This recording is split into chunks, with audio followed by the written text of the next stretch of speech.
Dr. Loren Simkowitz is probably the only person in the boating industry in the United States that is a doctor. He's got a PhD in, what else? Economics. Dr. Simkowitz made his fortune in Maryland real estate.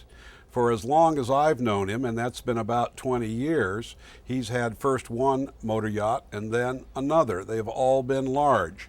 In 1995, he started yacht managing for his friends because he was so good at it. And then 6 years ago, he started fractional ownership.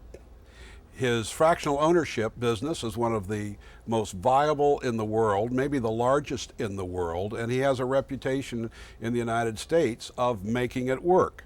I've known Loren for 20 years. I'm going to tell you that some of the things you're going to hear in a minute may seem fantastic, but they are true. Loren, what is the underlying concept of fractional yachts? What brought you to this idea? Most people who own yachts really don't use them that often. They sit 90% of the time. They're a wasting asset. So the development of the program was to let people buy the portion of the yacht that they're going to use. And this just makes a lot of sense. It makes a lot of practical sense. If you're going to use the yacht 3 or 4 weeks a year, you'd buy a share. If you're going to use it 8 weeks a year, you'd buy 2 shares. It's just good, prudent use of your investment money.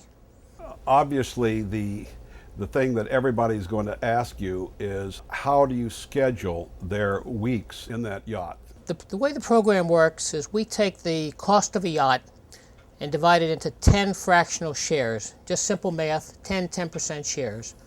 And each of the 10% shares entitles the owners to 4 weeks a year use. The boats travel. They have different itineraries, which makes it much more interesting for the owners. A boat, for example, might spend the winters in the Caribbean and the summers in New England. So they would spend 2 weeks in New England and 2 weeks in the Caribbean. So, for example, an owner might receive the first 2 weeks in January in the Caribbean and the first 2 weeks in July in New England. The next year, they would receive the first 2 weeks in February and the first 2 weeks in August. So to make it fair to everybody, we rotate 2 schedules or 2 cylinders.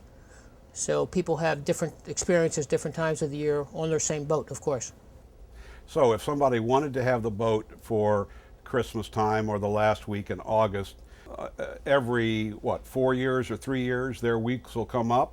Or they have to negotiate with one of the other people? Or how does that work? Well, it's exactly right. In other words, it's a rotating schedule. The schedules are published a couple years in advance.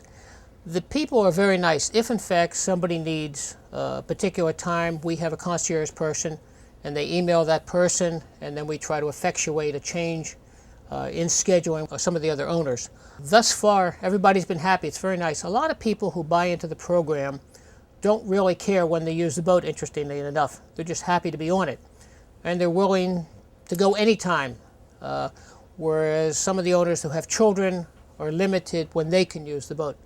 So everybody seems to work together, and it's been working out very nicely, I'm happy to say.